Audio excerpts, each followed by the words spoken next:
episode 58 of PauseCast.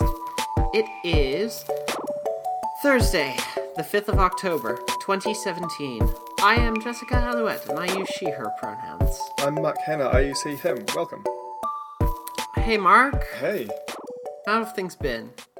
Yeah, good. I've had a really productive week where I've played shit all video games. Oh no, you've done it again! I know, I'm sorry. I played a bit more XCOM 2, but still haven't actually finished my campaign, and did a couple of really cool Starfinder sessions on pen and paper. But yeah, I'll probably want to talk to you a little bit about those. Yeah, for sure. But yeah, so I've done it again. You've done it again! I've done it again. Mark. So I think I've got some stuff that I can So should we start with you? What have about. you been playing this week? Oh God! Wow, we're gonna jump. You're gonna ask me the question? I'm going to ask you the That's question this new. time. Wow. It only took 58 episodes. Okay. All right. This week, I've finished or nearly finished a couple of things, which is really, really interesting. Nice, you've done a not me. Yeah, I've actually I've been trying really hard to finish a couple games. Cool. More specifically, I have officially now finished Mafia 3 and all of its DLC. Nice. Because Yeah, you were really enjoying that. I really, really enjoyed it all the way to the end. Awesome. I played 57 hours of that game, and I've been thinking about it for the better part of 2 years. Leading up to its release, I was thinking about it a lot, and how excited I was for that game.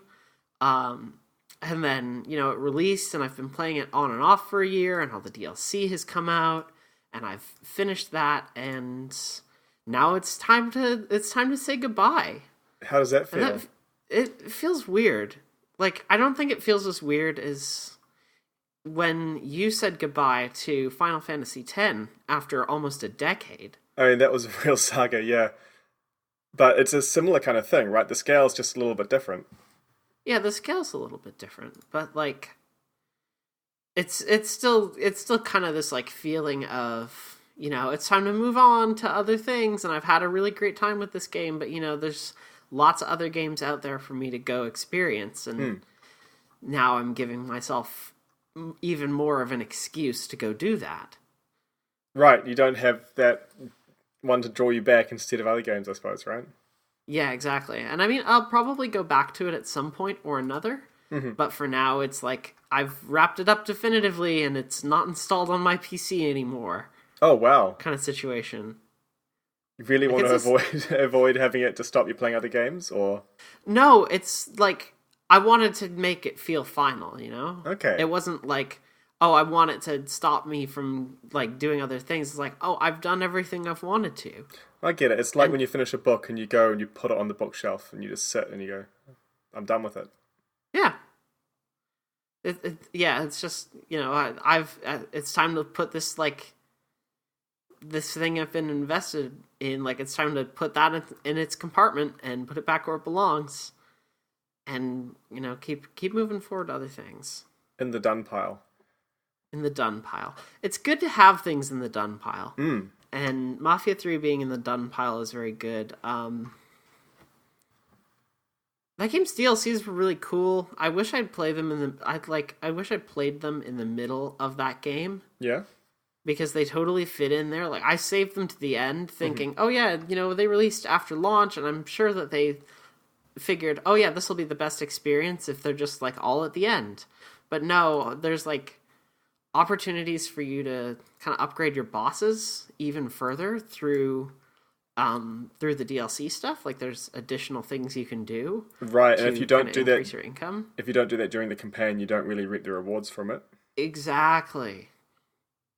And you don't really have incentive to do some of the smaller missions afterwards. Right. I did get to do quite a bit of one of them, which was very early in the game, a bar that has also functioned as your home for years and years is destroyed. Okay. And one of the DLCs added the ability to start rebuilding. Cool. And that it was super cool. And I got the opportunity to rebuild like up to kind of stage 2, and then it asks you to go do a couple other missions. Mm-hmm. And I started like exploring the other DLCs around then. Makes sense.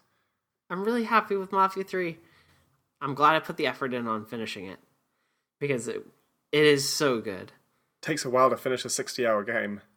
Yeah, I mean it's more like a 30-hour game, and honestly, like it probably could have stood to be kind of a much more focused kind of 12 to 15-hour game rather than a 30-hour one. Yeah. Yeah, like I've mentioned this before on the show. A lot of the mission structure feels kind of samey. Mm. And it's fun because you can it's fun for me because I got into the rhythm of it. Yeah. And that's something that I very rarely do in a game, is actually like get into the rhythm of what is otherwise kind of a mediocre loop. Mm-hmm. But I really got into the rhythm of Mafia 3, and that kind of drove me along to finish it. But you can definitely I can definitely see why people bounced off this game because of that loop at the same time, because it's not the most appealing thing in the world. Yeah, I remember. I mean, there are some games that are really cool, but in the execution it can get repetitive. Like Assassin's Creed 1, that was a big criticism of it, right? Was that a lot of the stuff you did was very, very similar missions repeated. Didn't stay interesting. Whereas the sequels learned from that kind of and stuck with the good stuff from the first one, and then tried to be less repetitive than it. Yeah, exactly. I Mafia 2 had a really linear structure as well, so that might kind of be coloring my opinion here. Because that was also a game that I really enjoyed. But it had a nearly 100% linear structure. Right, that echoes what Yardgnome737's just popped into the Twitch chat, saying Mafia 3 is full of repeatable content because of complaints that Mafia 1 and 2 didn't have enough to do. That's kind of interesting, actually. Yeah. Did you play Mafia 1 and 2 as well? I only 2. I didn't play Mafia 1. Mm-hmm. It's one of those games that it's hard to find a copy of nowadays, I think. Right. I don't even know where I would start if I wanted to look for a copy of that. Do you know what platforms it's on? I think it's just PC. Okay, well that might make it... Oh, I suppose if this is predating when everything was digital. Actually, I don't even know. Oh no, it was on PC. Okay. I mean, it might be available for download somewhere. I don't know how old it is. Yeah, it's I think it was 1999. Oh wow, okay. Yeah, it's getting on. Nope, 2002. Oops. Not that far off, really. Not that far off. Still 15 years old. A very old game. Is there a Mafia 4 coming or anything like that? Now that you're done with it, is there another one on the horizon? I don't know that there is. You get to come back to the same characters? I don't know. I don't know what's kind of on the horizon for Mafia. But yeah, I enjoyed Mafia 3. It was definitely one of my favorite narrative experiences. Nice. If you pick up the DLC, play it in the middle of the game, I found an article from the narrative or from the open world designer that was published 30 days beforehand, saying, "Oh yeah, you should play all the DLC kind of in the second act, in between all the districts." Right. But you didn't read that in time, or pardon? You didn't read that in time, or I did not. I found it last night as I was looking through Hangar 13's Twitter. That's a development studio. Right. I was looking through their Twitter, and it's just oh, there's an article here saying that's a narrative kind of guide to this game. Okay. It says play the DLC in the middle. Cool. I mean, that's good to know, but it would have been even better if you could find that without having to go and read something external to the game. Yeah, definitely.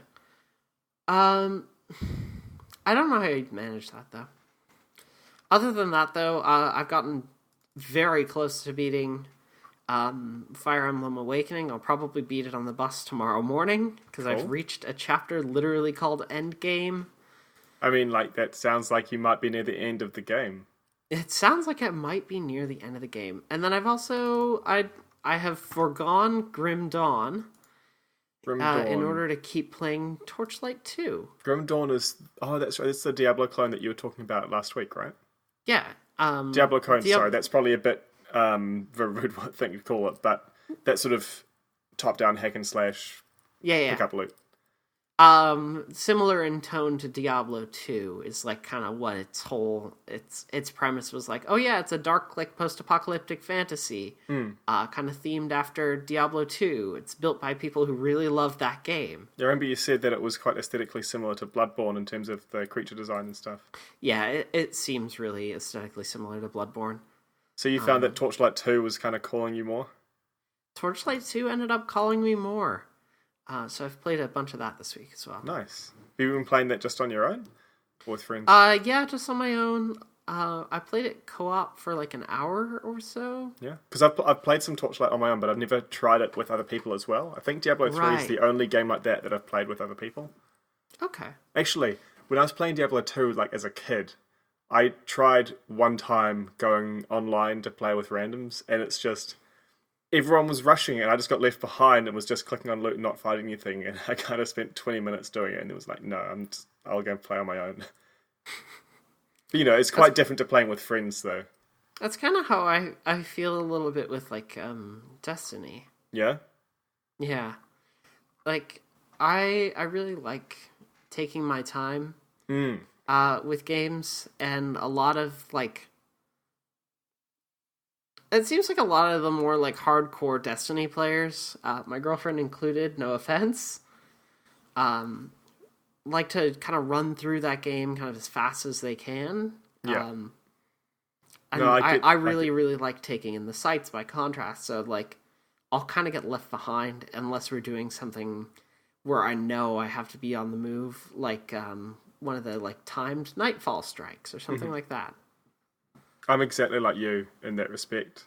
But it was interesting because I haven't played Destiny 2, but like I've mentioned before, I've watched my flatmate play some of it, and my cousin, who also plays it, showed up in one of his sessions, and like they teamed up, and he had already been playing the game and finished it and was much higher level and stuff, and it was interesting to see how the pace picked up as, when you've got a power leveled friend to help you run through the story missions. It kind of picks up pace, and it's harder to take in the story as much, I guess. And, I've noticed that in other games when similar things happen, so you have someone who's new to the game, someone who's finished the game, they come play together, and it's hard to get the pacing right. It's very easy to rush through, even if the person who's finished doesn't feel like they're rushing, they feel like they're just helping. But that can be the effect, and there's sort of less time to take it all in. Whereas if you play through a game first time on your own, like you've mentioned, you can go your own pace and take in the sights and stuff like that. That's how I typically prefer to do it when I think it's got an interesting setting or there's a lot of cool narrative stuff. I'll go away and do it on my own and then maybe play it with friends after that, when I don't worry so much about, do I have the time to just stop and explore or listen or whatever. There was a really interesting conversation that was happening on another podcast called The Besties, which has Justin and Griffin McElroy, Chris Plant, and Rush Frustick, and they all talk about, what are the best games of the month. Oh, yeah? And obviously a big feature of that was Destiny 2 this month. And they Justin and Chris Plant raised kind of an interesting point that, like, people who played a lot of Destiny 1 are going to be operating on that, like, much faster pace, because Destiny 1 didn't have a great story, and so the behaviors it kind of ingrained into people were, oh yeah, just rush past all this story stuff, like it's not going to be good. It's not good content. Nobody cares about this. This sounds like the kind of thing that the developers were apparently trying to address when they made it much harder to get the vehicles. Right? Because the idea was it's a much more dense world. You don't want people racing around until late game so that they can stop and appreciate that. And because in Destiny 1, right, you got the Sparrow, the little like space motorbike, really early on, and in Destiny 2, you don't get it until you finish the story or your max level, I think. Yeah, and when you're running through it on the second character, like you will probably have extra sparrows that you can transfer over too. Right. So like when you're building up your alternate characters, they've definitely made it like so. Oh yeah, you can just give them a sparrow, and now they can go super fast through all the story stuff. Right, so but it doesn't force you to slow down if you have seen it before. Yeah, it doesn't force you to slow down if you have seen it before, but if you haven't, it really wants you to like take it in and appreciate it, and that's a design choice that I really like. I really like in Destiny 2. Yeah, I've seen some Destiny 1 players be frustrated by it, but not having played it, it's hard for me to comment on the execution, but the idea behind it, I definitely think is a really good one. Although it also comes into what the type of situation I just mentioned, when you've got someone who does have it and someone who doesn't have it come together, it makes the pacing a lot harder, because then you've got one person who's racing around, the other person's struggling to keep up. But it's a hard thing to account for, though. It's a really hard thing to account for. You can't really account for like, I guess, specific player behaviors and how specific players are going to co-op to a certain extent. In a case like that, it's kind of up to the player who has one to not use it if they're with other people who don't have one, I think, if they want to slow down the pace into them. Yeah, and it's especially tricky when we're not talking about something like Dying Light, which I've mentioned in the past has a really cool way of handling like its co-op, because it offers a like dynamic challenge on each person's individual client. That's right. You're fighting the same zombie, but it's stronger for the person who's higher level, right? Exactly, yeah. So they managed to maintain a pace and a tension in Dying Light. That's just not like, I don't think it would be possible in the setting of like Destiny and how that all works, and how like you can have kind of 16 people in a given zone. I think in a game like Destiny, where you've got damage numbers popping up whenever you hit stuff and whatnot as well, it'd be a lot more noticeable. You might lose the sense of accomplishment from getting high level gear or something. It'll be hard. It'll be hard to keep that in there while adjusting that, I suppose. You lose a little bit of that just because it tries to scale your power down a bit. When you're in lower level areas, like even as a level 20, if you go back to the opening areas, you're still gonna take a handful of shots to kill most enemies, but you'll be doing more damage than you would have if you were a level 5, but it's like adjusted. So if you were a level 5, you'd be doing kind of like 15, 16, 20 damage per shot. Yeah. But as a level 20, you'd be doing kind of like 25 to 30. Not a huge... Yeah, that damage ramp is nothing compared to games like Diablo 3, where you start from like 3 damage and you end up doing like 500 million damage. Yeah, or like Borderlands. Does that have a similar damage ramp? It's been a while Borderlands since has a very similar damage ramp. You'll go from 0 to 5 trillion in Borderlands 2 very quickly. Borderlands the pre-sequel, not so much. Okay. Like they scaled back the actual like numbers, but you can definitely do millions of points of damage in Borderlands 2 once you start getting into the New Game Plus and New Game Plus Plus. Ah, right. I've never actually gone to that point in the Borderlands game, so I suppose I haven't seen damage values that high. It gets pretty wild. I've never finished a Borderlands game, come to think of it. Really? I don't think I have. Dude. No, I haven't. I gotta take you through Borderlands 2 sometime.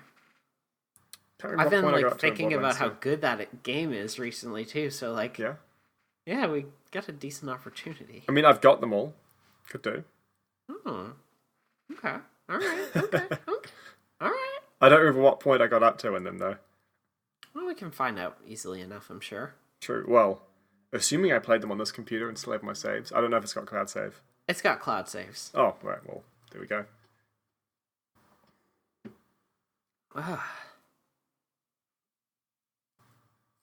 Actually, speaking of damage ramp, Starfinder, that tabletop RPG that I mentioned I was looking forward to. Yeah, because you played that this week, right? Yeah, so we've played a couple of sessions of that now, and I mean, we're still level 1. I haven't seen this in action, but looking at the stuff in the book, it has damage ramp like I have not seen in Pathfinder and D&D and stuff. Because in those games, you've got, like, your weapons will deal, like, 1 to 8 damage or 1 to 12 damage or something, and then you'll add on a modifier from your character, which, might increase at roughly a rate of 1 every level or 2 kind of thing, if you're depending on the game and the balance. Whereas Starfinder, it's like, no, you go from, like, this gun that deals up to 4 damage to this one that deals, like, I don't even know, 22 to 100 damage kind of thing. I haven't actually calculated the numbers because, of course, it's all on dice. Like, you roll 12-sided dice or something.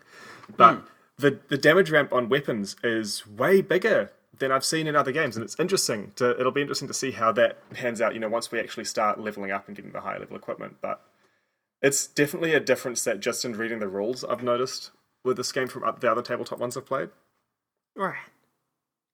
But yeah, it is interesting how different games handle it differently, and it shows up in quote economies unquote as well in like Final Fantasy games, right? Where the idea is you always feel like you're getting money, and you're getting enough money to buy the new gear, but the money you're getting from the early fights, if you do a whole bunch of early fights, isn't going to make you super rich in the late game. So you need like an exponential increase. Yeah. So, you go from 10 to 100 to 1,000 to 10,000 instead of going 10, 20, 30, 40. And it's kind of the same thing with damage in a lot of these games with a high damage ramp, where just the damage you're doing in the early game isn't even within like the margin of error kind of thing in the late game. Whereas Destiny, like you said, you're going from like 1 to 2 or 3 dozen kind of damage. That's, if you add on the level 1 damage to the level 20 damage, it still sounds like it'd be a significant difference. Okay. But yeah, it's something I've noticed before in, those RPGs where, I think, did we mention this last week about how we've got tiered weapons? And yeah, we did. Yeah, it's that kind of thing. I mentioned Persona also kind of subscribing to the same kind of system. Yeah, because Chrono Trigger, which I'm really happy my flatmate is playing again, and you still need to play, has got kind of a similar thing. Yeah, I keep mentioning it, and that's intentional. It's got kind of a similar thing. Sorry for interrupting. Yeah. It's like Captain Holt pointing out his watch, just like, oh yeah, here it is. It's Chrono Trigger. Yeah. Oh, Chrono Trigger. That's me. And so when the Halloween heist comes around, I will try to steal Chrono Trigger from you.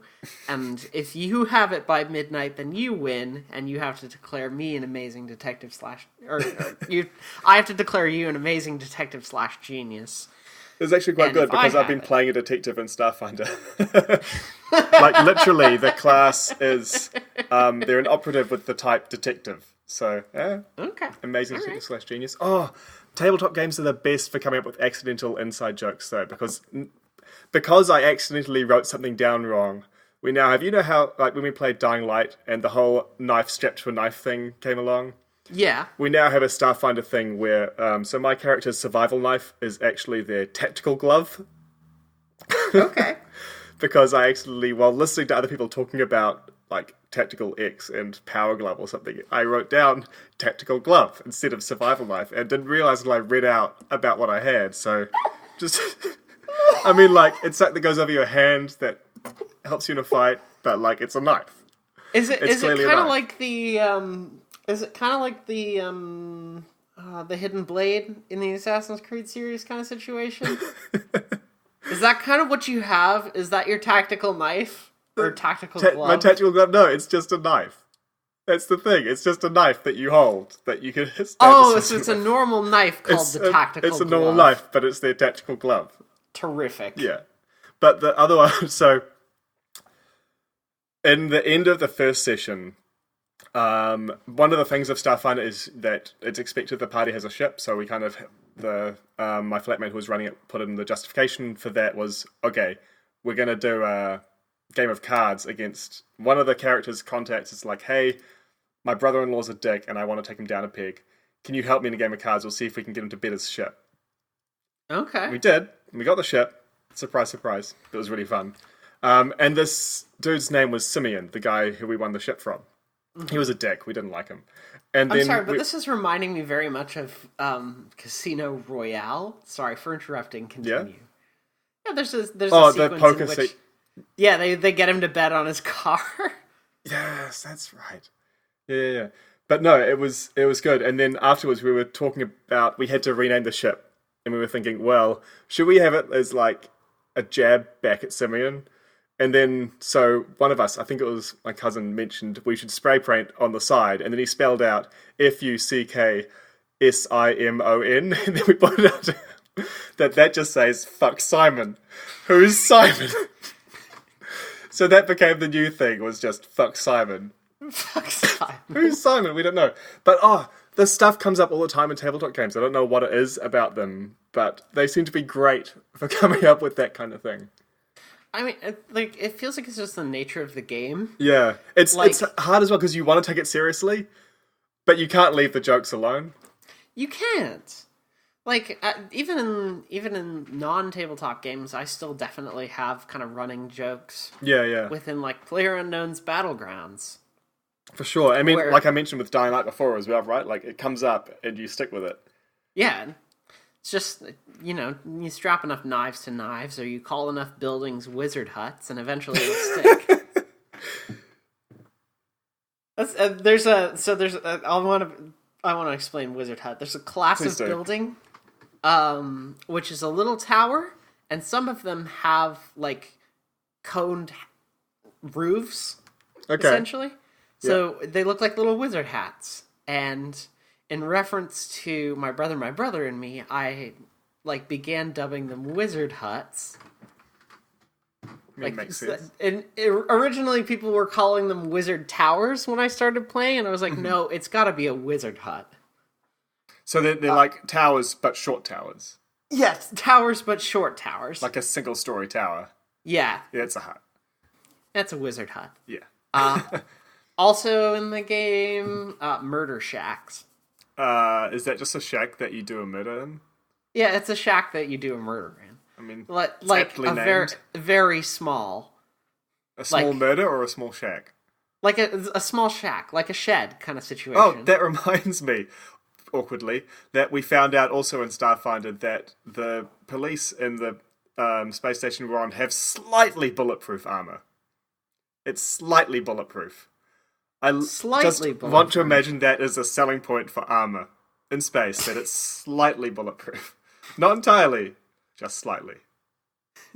But not bulletproof at all. Slightly bulletproof. But just slightly. Yeah. Slightly bulletproof armor.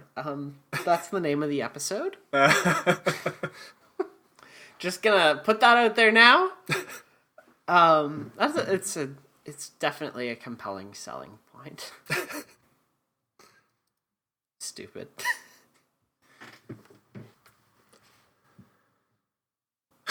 Now I'm thinking of James Bond. We brought back James Bond. We did it. Yep. I'm sure he's still around punching things in Overwatch. Probably. Oh, I don't want to think about Overwatch right now. No? No, I haven't played it for weeks at this point, and the way that I hear about that game at this point, I kind of want to keep it that way. Yeah? Yep. Okay. Seems like a bad time. Hey, Mark. Yeah. Do you know if we have anything in the inbox this week? I don't think we do this week, but it'd be cool if people would email in and ask us questions, because we'll read them out and we'll talk about them on the show. It's pausecastshow@gmail.com if you do want to get in touch with us. And they don't have to be games-related questions either. Yeah. You can send us, goofy questions that you just want us to answer off the cuff. Like, hey, what's your favorite kind of food kind of situation? Like the thing I asked last week even was just totally off the... that's the kind of email that I kind of wish we could get some more of. If you had to go on a date with a video game character, who is it going to be? And what's your date like? See if you can paralyze me with a question like Jess did. Did you ever think of an answer for that, by the way? I never got a definitive answer. I know. But you totally nerd-sniped me on that one, honestly. Knife versus bat. Yardnome has knife. a question in the chat. Knife versus bat. Knife. I know bat can fly, but knife can stab. I know that's not what they mean as well, but still. I was going to say, would you like to explain how the bat can fly? Different sort of bat. Different sort of bat. Hey, have you ever seen a New Zealand, one of the New Zealand, are they just called white bats? I'm not sure. I know we have native bats. I've never actually seen one. I have seen bats in Fiji, but I haven't seen New Zealand native bats in person. They're very small. Yeah, no, I knew that. It's adorable. Yeah. We've got no large native mammals. Yeah, no. Oh, that reminds me again. So, sorry. There has been a YouTube video recently of some people, I think in Ireland, who have had a bat fly into their kitchen and they're trying to catch it. If you've seen this video, you'll know what I mean. If you haven't, you should look it up because it's quite amusing, especially when you think of it in this context. One of the characters playing Starfinder has got an AI implanted into their head that gives them the ability to track someone in combat. Mm-hmm. And, well, I don't think that my brother has fully agreed to this, but I have decided that the voice it speaks in their head is the one telling Jerry how to catch the bat in this video. So if you haven't watched it, go and watch it and just imagine that an AI talking in someone's head. You've got to provide me a link to this. I will get that real quick because I'm sure we can find it. Yeah, I got to put that in chat. I got to put it in the show notes. Yeah, absolutely. Zaf Apogee in the chat asks, what if you taped a bat to a knife? Well, it's just like a better knife, I guess. A knife with a long handle. That's a tremendously long handle. I mean, like, a halberd is a knife strapped to a long handle, right? Is an axe a knife?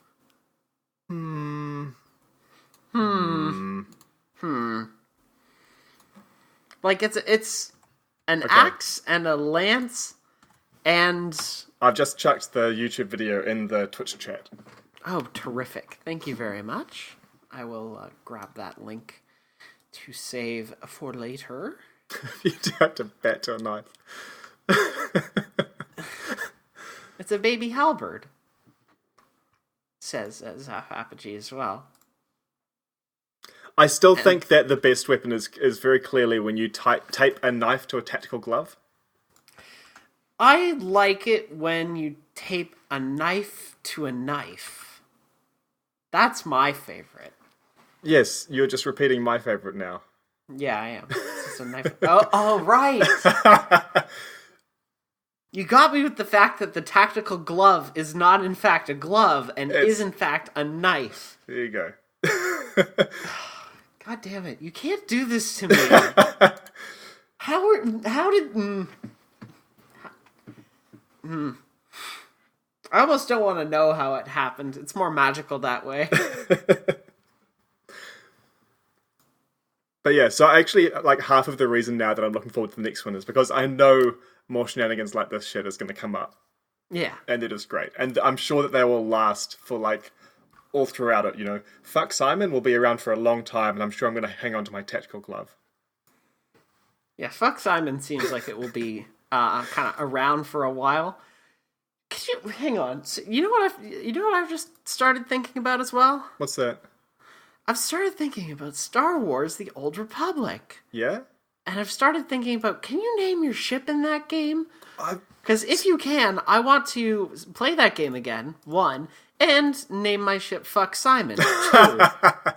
I've only played, like, I think the opening 20 minutes of that game. Okay. I did, like, one session and then got distracted by something else and didn't come back to it. Because, you know, it was an old game by that time anyway, so I don't know if you can name your ship in that game or not. But if you can, you know, it's a good name. It's a good name. Especially if you won it from a card name from someone called Simeon. Sorry. Went off on quite a tangent there. This is a good podcast. Actually, another thing that... It's less games related, but one thing that I just have been looking for a place to say, I guess, because I find this really interesting, that tabletop games have made me a better software developer, a better web developer. because they've been really Okay. good at giving me motivation to make my own projects, and that's where I learn a lot of new stuff. Right, okay. So I made like a character sheet, contacts and notes reference thing for playing Starfinder because I thought, why not lean into the whole sci-fi thing, right? We can do it on a computer, and it doesn't sort of what's the word I'm looking for? And it works well in that. Whereas in fantasy, you obviously your character's not going to actually use a computer. So that was fun. We used that on the day. I did some updates between the Saturday and the Monday to add a bit more functionality, and it's been working really well. And it's like how I've made my D&D helping utility for when I run my campaign in D&D as well. It's interesting just how good and motivated that's been for me to make me learn new stuff as a dev. And it's kind of, yeah, it's interesting. It's not something I would have expected going into playing tabletop games, You never know what you're going to get out of it. I don't know. I mean, it's pretty good motivation. Like, games were also just, like, games in general were just a thing that got me into, like, writing because I needed a place. And in the, like, they got us here.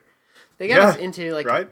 more than a year of, like, produced audio. Like, stuff we sit down and record every week, and I, like, sit down and edit, and, like, it's gotten me to do these cool projects, and it's gotten me to, like, actually sit down and, like, write pieces and edit pieces about things I like in games, like photo modes and stuff. And even though a lot of those pieces, like, there's a lot of pieces that are just kind of sitting unfinished that I need to do, but, like, just haven't. It's Even still a with all creative those- outlet. Yeah, it's still a creative outlet, and I still feel good about having done those things. Absolutely. It's cool to like stuff, and especially when it motivates you to then produce your own stuff. Yeah. It's And that super extends so much further than games, right? cool. Oh, yeah, absolutely. Like, I think possibly the first exposure I even had to any sort of writing code was, I think, in modding Oblivion, Right. which was interesting. And that's But- also, like, carried forward in, like, the history of Bethesda games, because you've also Yeah, so I kind done of a got little really bit into for it. Skyrim. I kind of got really into it in Fallout 3, and then they switched over to the new scripting language that they built for Skyrim, which continued over into Fallout 4 as well. And I ended up doing more writing tutorial stuff for people just learning how to use that scripting language than I actually produced stuff for Skyrim and Fallout 4. But still, like, that still involves learning and producing stuff. It's just not all the same stuff. But, this sort of story of getting into whatever creative medium through being a fan of something extends so much further than games, right? And it's interesting as well how in some areas it's looked down on and in others it's not. There's a talk I've mentioned to you before. I don't know if I mentioned it on the show And in before. fact, we've had a conversation about this in depth, and We have, haven't we? and we talked with Bobby Schroeder about That's this a while right, ago. yes. Because You we interviewed talked them. about Bobby bringing like initially what was a fan game to life as then a full, like, something that was a full project. That's a really great interview, by the way. Yeah, if you haven't listened to that, go back through and find it. Yeah, this should be listed as, like, a special episode kind of situation. But we had an interview, it was about an hour long, with Bobby Schroeder, who is working on a game called Super Lesbian Animal RPG, which started as a fan game, and then got kind of rewritten and redone over the course of a couple of years, and yeah, it's now becoming a whole thing. But yeah, we've had this conversation about, like, kind of turning your passion for things into creative things and how that is good. Yeah. It continues to be good. Yeah, so I guess, like, it's cool to like things. It's cool to let that bring you into making things. And it's also good to be wary not to look down on any aspect of that depending on what it is. Because, a lot of stuff that is typically appealing to teenage girls and stuff gets looked down upon a lot, even though it has the exact same pathway where they really like a thing, it leads them into a creative medium. Yeah. Right? So, Yeah. Also, like, while we're on the note of like, hey, it's good to like things. It's good to let the veil of irony drop that can be like really pervasive on the internet. And this is a sentiment that's been echoed by a lot of people.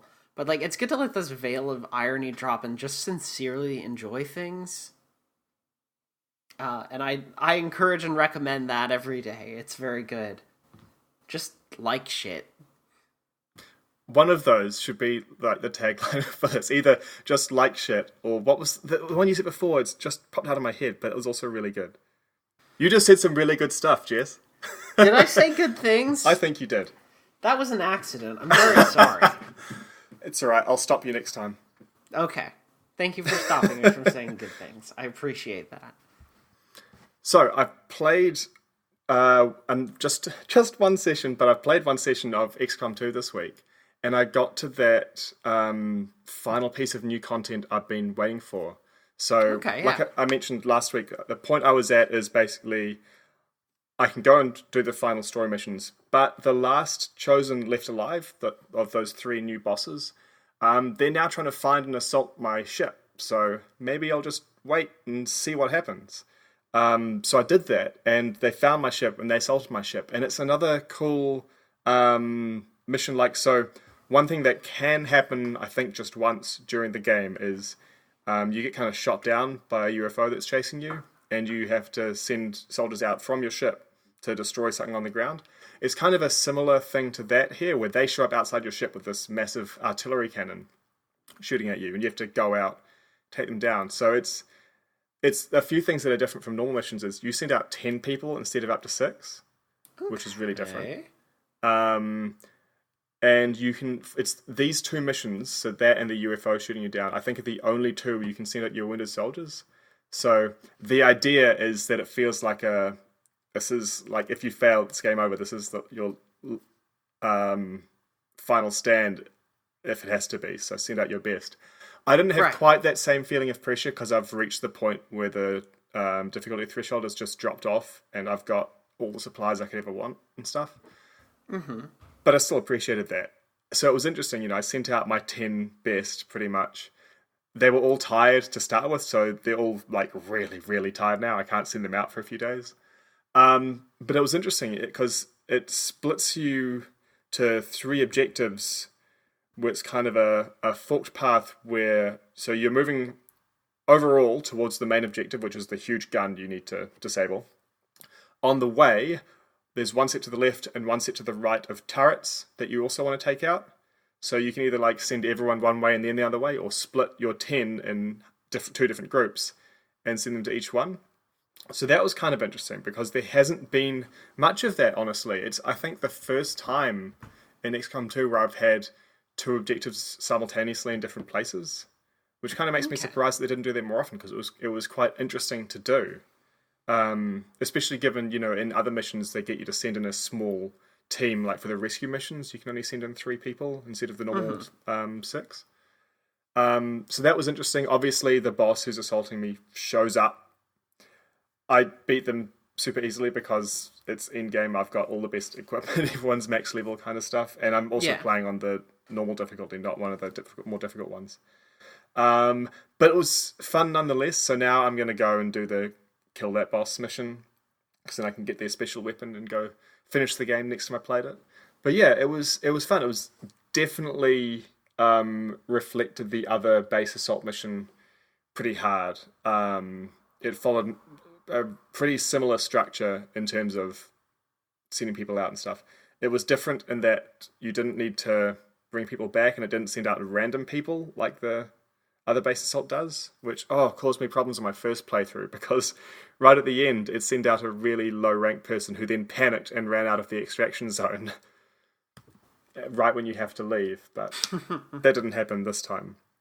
But yeah, that was fun. I think it's the last piece of new content for XCOM 2 for me, so I'm going to kind of mainline it from here, I think. And I should have been doing that from ages ago, honestly.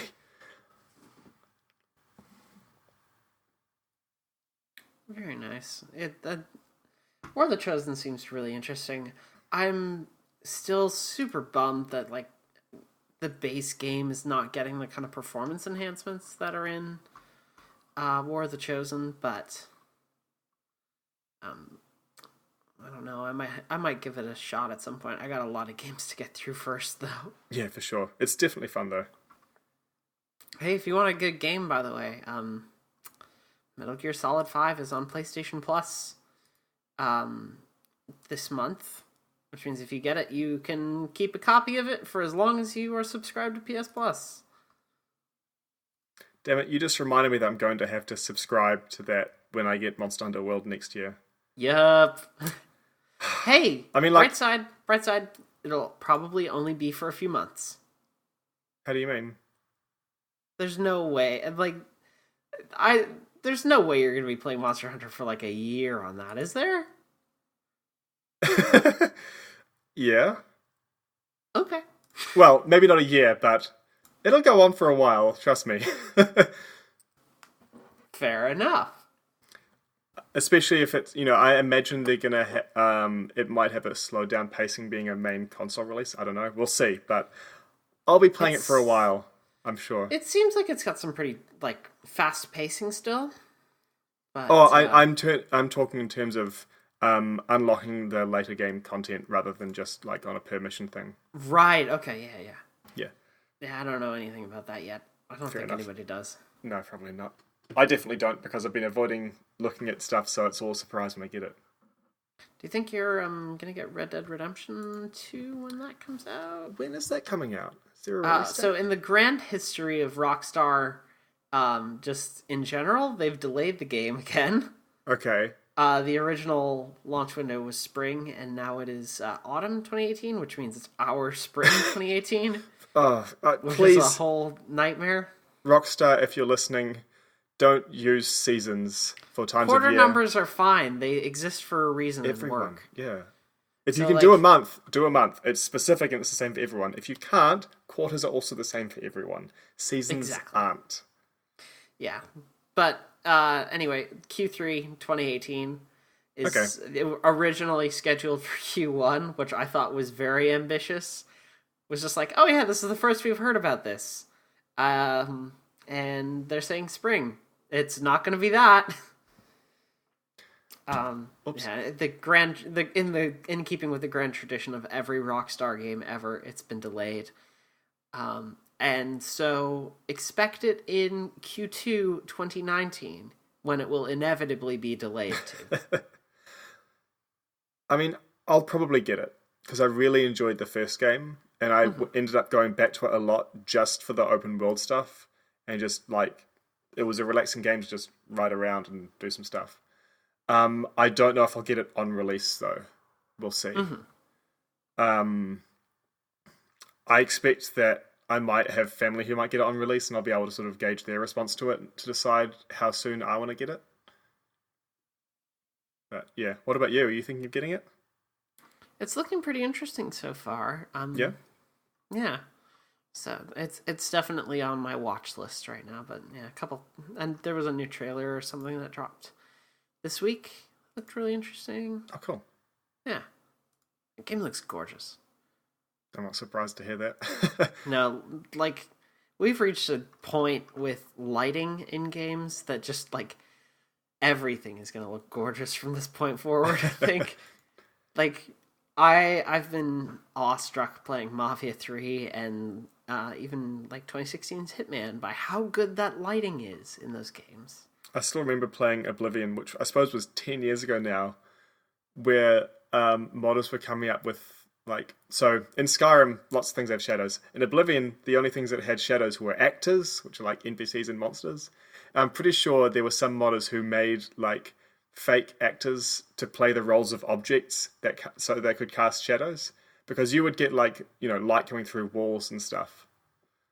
Just because it was close to the wall and the wall didn't cast a shadow. But yeah, we've come a long way since then.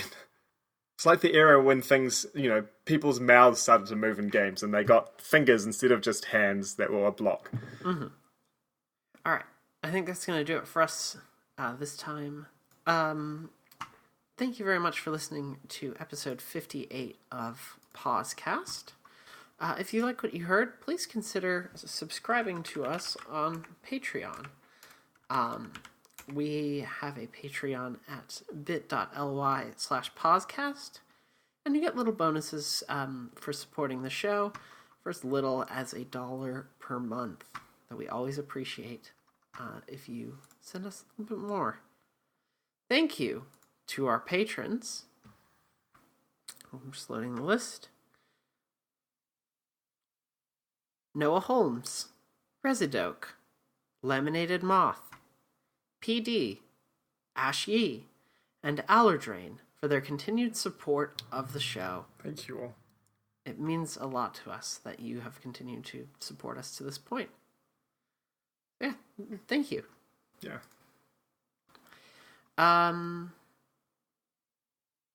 We are on Apple Podcasts. If you'd like to send us a review or rating, it helps us out a lot.